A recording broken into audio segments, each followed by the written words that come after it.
Hello everyone, I'm Mo Chen, a postdoc researcher from Technical University of Munich. I will be presenting the paper co-authored with Ian Gross-Clarks titled An Analysis of the Current State of the Consumer Credit Reporting System in China. In 2014, the Chinese government issued a planning outline for the construction of a social credit system. According to the outline, the social credit system aims at allowing the trustworthy to benefit from everywhere, while making it hard for the discredited to take a single step. Briefly speaking, the social credit system is the first national digitally implemented credit rating system. It evaluates both financial and non-financial behavior of individuals, companies, and social organizations. The social credit system has two branches, the government branch and the commercial branch. A big difference between the two branches is that the government-run social credit system is mandatory, while the commercial one is voluntary. So far, the government-run SCS has been much discussed in the press and is known in particular for the implementation of blacklists and redlists. Figures show how the lists may look like. The commercial branch of the SCS refers to the Consumer Credit Reporting System. Here are three examples of credit scores provided by JD Finance, Jima Credit, and Koala Credit. The majority of the Chinese are very familiar with these apps and use them a lot in their daily life. The media press has shed some light on a very famous one, Jima Score, but the privacy implications and risks associated with the consumer credit reporting service are hardly explored in a systematic way. In our paper, we explored two main questions. First, what is the current development status of the Chinese consumer credit reporting system? Second, how do consumer credit reporting companies collect and use personal information? In order to answer these two questions, we first mapped the Chinese CCRS and then analyzed the consumer-facing privacy policies of key entities in the CCRS. The CCRS came into existence in China in 1999. In 2015, a fundamental progress was made as 8 commercial companies were granted permission to run consumer credit services. This was part of the pilot SCS programs. However, none of the 8 companies received an individual license after the 2-year trial period. In 2018, these 8 companies and a state-level organization, National Internet Finance Association, established Beihang Credit. Beihang Credit received the first license for the consumer credit reporting service.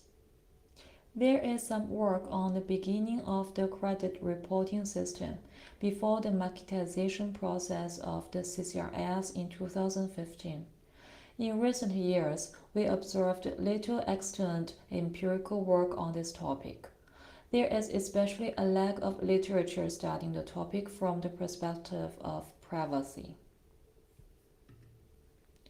Although none of the 8 pilot companies received a license, there is no evidence that any of them completely discontinued their previously developed services.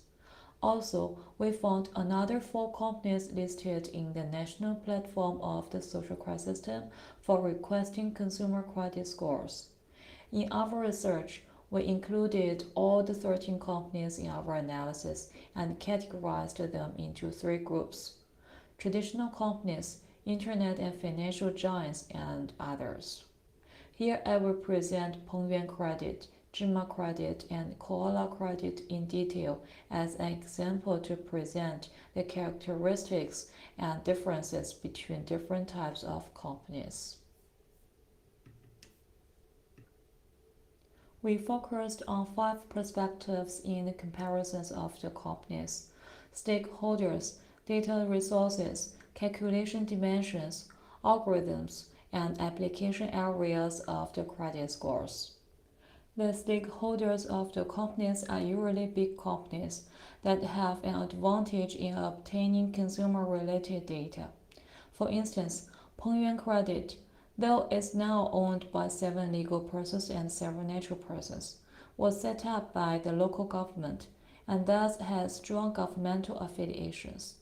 Zhima Credit is affiliated to Alibaba, which is one of the biggest e-commerce platforms in China. Koala Credit's parent company, Lakala Credit Management, is the market leader in intelligent point-of-sale systems. As the table shows, all the companies rely very much on their stakeholders to access data.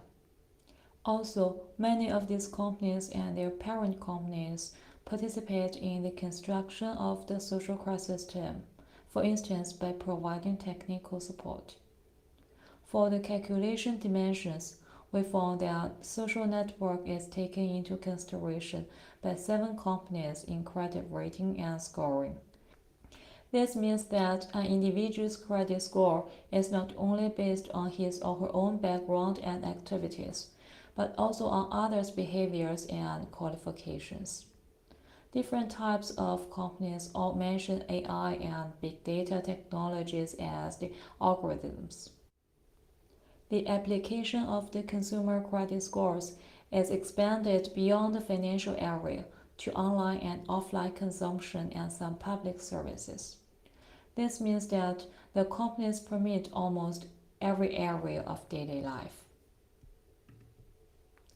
Briefly speaking, despite the tightly regulated licensing model, it remains ambiguous who are qualified actors in the Chinese CCRS at current stage.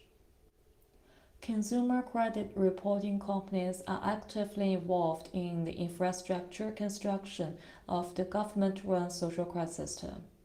In other words, these companies directly participate in social control, which complicates the process of state surveillance in China.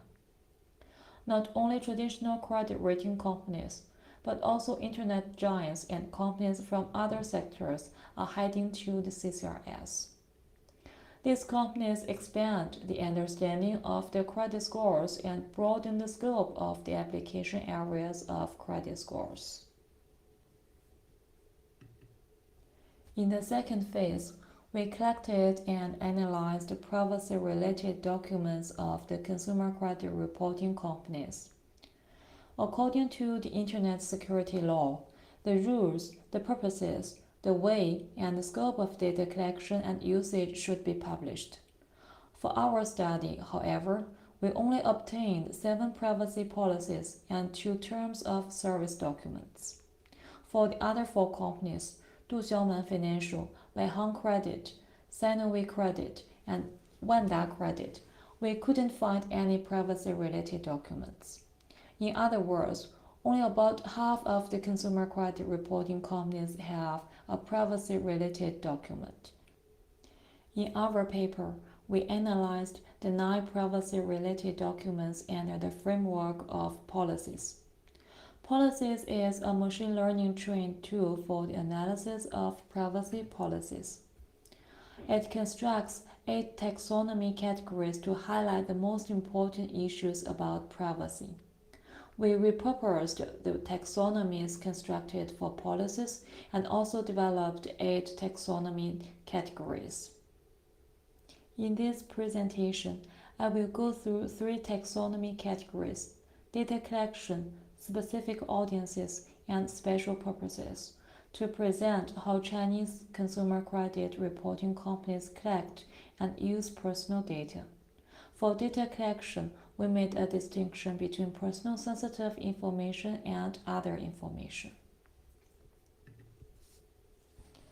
We identified 8 types of personal sensitive information. Existing laws and regulations have specific requirements on the collection of personal sensitive information. According to the regulation on the administration of the credit reporting industry, for example, credit reporting companies are not allowed to collect information about religious beliefs, genetic data, fingerprints, blood type, disease, and medical records. Only 3 out of the 9 companies state explicitly that they will not collect biometric information. 4 companies explicitly state that they will or may collect such information. For instance, in the privacy policy from Tianxia Xinyun, which is developed by Pengyuan Credit, it is said that you authorize Tianxia Xinyun to collect your information, including but not limited to biometric information and related additional information. This indicates that there is potentially illegal harvesting of personal data for some companies. Another example is about the collection of non-publicly disclosed information. Usually, data brokers collect information from public records only. However, we found that Chinese consumer credit reporting companies also collect non-publicly disclosed information from the government. This is explicitly stated in the privacy policy of Tianxia Xinyun. According to Tianxia Xinyun, non-publicly disclosed information refers to information that is formed in the process when the government and public service agencies provide individuals with administrative management and other types of public services. In this case, personal data flows from government departments to the private sector. We also identified 3 types of non-sensitive personal information. 4 companies collect information of personal contacts, such as the address book. This echoes what I previously showed, that social network is one of the major dimensions of credit score calculation. In this way, information about individuals who are related to the user of certain consumer credit reporting apps is also collected. Such data dependence indicates that even those who do not use the credit service are also involved in the CCRS. This weakens the voluntary character of the CCRS. It is also common for companies to collect data from government entities and media. For instance, Zhima Credit states that we need to collect true, accurate, and comprehensive information related to your credit, mainly including relevant judicial and administrative information that is related to credit. For example, the list of enforced persons issued publicly by the court according to law. Publicly disclosed information also includes records from blacklists and redlists, as I showed at the beginning of the presentation. So this also indicates that CCRS and government-run SS are intertwined. Usually, companies collect, use, share, and disclose personal data for the purposes of providing products and services, marketing, and advertising. However, companies do it also for some other purposes, such as national security, public health, and crime investigation. We identified 6 types of special purposes. Most of these special purposes are related to requirements from government authorities. Also, for all the special purposes, companies usually do not need to be authorized by the user according to the privacy policies. This means that the government could get access to the user information easily. Our annotation results show that the most commonly quoted special purpose is required by regulations, rules, and laws, or by government organizations. This indicates that compliance with legal and administrative requirements is of particular importance to the companies. We took into account 2 types of special audiences in our analysis: children and users from other regions and countries.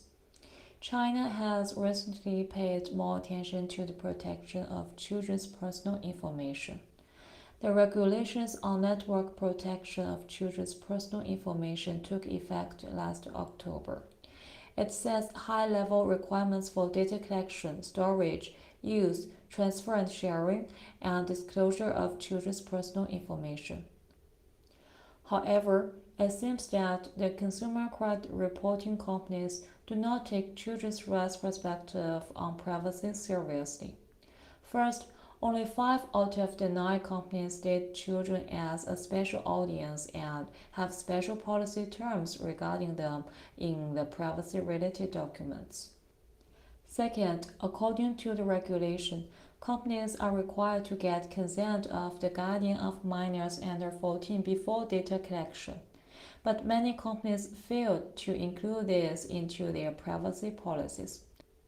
For instance, Tianxia suggests rather than requires the minors invite their parents or guardians to read the privacy policy and seek consent.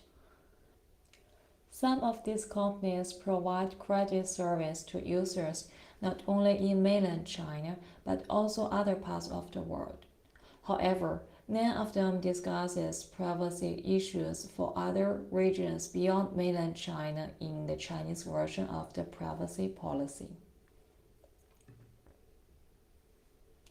Our analysis of the privacy-related documents of the key entities in the CCRS has 4 key findings.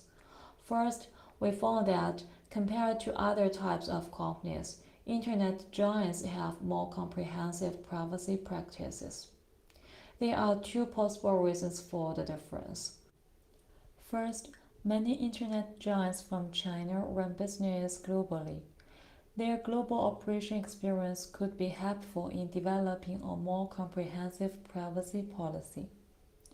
The second possible reason is that people pay more attention to data privacy in the context of online services than other fields due to the rapid development of big data and advanced information technology. Thus, Internet companies have to pay more attention to the privacy issue. Second, our annotation result shows that some companies' privacy policies are seemingly in violation of the regulations and laws. This implies that privacy protection practice in the Chinese CCRS is relatively weak. Third, as I presented, that companies collect information not only about the user him or herself, but also his or her contacts, which can be family members, friends, and colleagues, etc. Also, the credit scores are already broadly used in many contexts, such as library service and even medical treatment. This makes the non-use of the credit scores increasingly difficult. In this case, although the CCRS is supposed to be a voluntary system, data interdependence weakens the voluntary character. Fourth, we also found evidence from the privacy-related documents showing that the government can get access to these companies' data conveniently. This is in line with the global trend of systematic government access to private sector data. In conclusion, our analysis of the Chinese CCRS highlights that privacy protection is an urgent problem in the Chinese CCRS. In China, there are only a few laws and regulations addressing data privacy protection. Some were proposed and issued only in recent years. Nevertheless, some consumer credit reporting companies failed to provide certain required information about data collection and usage. Also, it is important to note that the Chinese CCRS is planned and implemented with the framework of the SES. This is considered as a very special character of the Chinese CCRS. The high-level design fosters the integration of public and private sector actors in big data-enabled surveillance. Therefore, the corporate-state nexus formulated in the SES would further shift the power away from individuals and consolidate the predominant position of the government and companies. Thank you very much.